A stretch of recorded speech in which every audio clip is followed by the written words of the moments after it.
I-share ko nga pala ulit tong ginawang wall decor ni Daddy dito sa kwarto namin.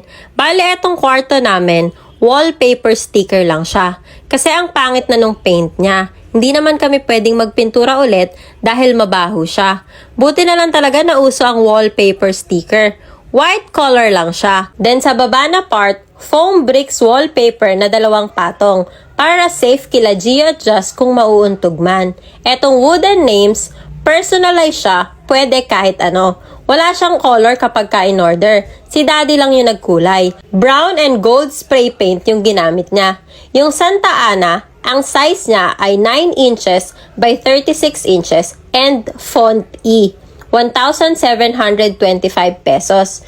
Yung Gio and Just naman, size 6 inches by 24 inches, font E din. Yung font, pamimilian nyo yon kapag ka-umorder kayo. 408 pesos naman. Yung stars naman ay 2 sizes. Yung maliliit ay 1 inch by 1 inch.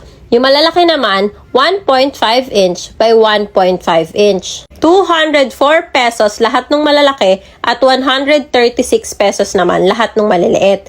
Yung crowns naman ay 2 inch by 4 inches, 204 pesos. Etong mga photos naman, ang ganda ng mga quality nito. Sulit talaga siya. As in, matte finish siya kaya hindi nagagasgas. Scratch proof, waterproof, at hindi magfe-fade kaya may forever. Sakto din yung kapal niya kaya maganda. Di mo na rin kailangan magbutas pa ng pader para ipako ito sa wall mo. Kasi may free na siyang pandikit sa likod. O diba, ididikit mo na lang. Naisip namin yung idea na to dahil nung first birthday ni Gio, nagpagawa din kami ng Sintra board ng monthly milestone niya. Sinama kasi namin yun sa design ng birthday niya. At ayun, isip namin na maganda pala i-display sa wall.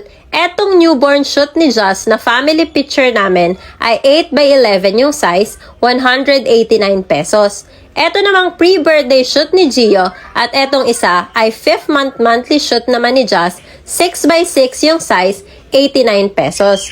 Magkaiba lang to ng orientation pero same size lang. Photos ng magkapatid at family pictures namin.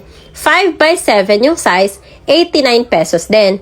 Monthly photos naman tayo. NBA basketball theme ang monthly theme ni Gio. May mga nagtatanong nga pala kung saan daw ako nagpa-edit. Kuya ko lang po yung nag-edit nito para maging parang NBA play cards. Yung jerseys naman po niya, customized ng number at surname na pinagawa lang namin dito sa pagawaan ng jerseys. 4 by 6 yung size nitong monthly shoots, 69 pesos. Hindi pa kompleto tong kay Just dahil sasabay-sabay na namin yung mga pagpapaprint nung kulang pa. Disney Princess naman ang monthly shoots niya. Excited na ako makompleto yung wall decor namin na to. Meron pa kaming ibang Sintra board photo tiles dito sa room. Etong isa yung puzzle type Sintra board. Maraming nagsasabi na dapat daw may space yung pagkakakabit. Trinay namin pero hindi siya maganda. Ang dapat doon, yung mismong pagprintang may space, tapos dikit-dikit pa din yung paglalagay niya. 4 by 25 yung size niya, 1,485 pesos. Medyo pricey pero sobrang sulit siya. Ang ganda niya talaga. Tignan nyo naman, may pa-spotlight pa si Daddy. Ito naman yung huling photo decor namin. Gift sa akin ni Daddy to nung nag-gift challenge kami. Spotify frame. I-scan mo lang tong frame at magpe-play na sa Spotify Music yung song niya. 11 by 16 yung size, 295 pesos. Oh, alam nyo na ha. Lahat ng yan. Link in bio.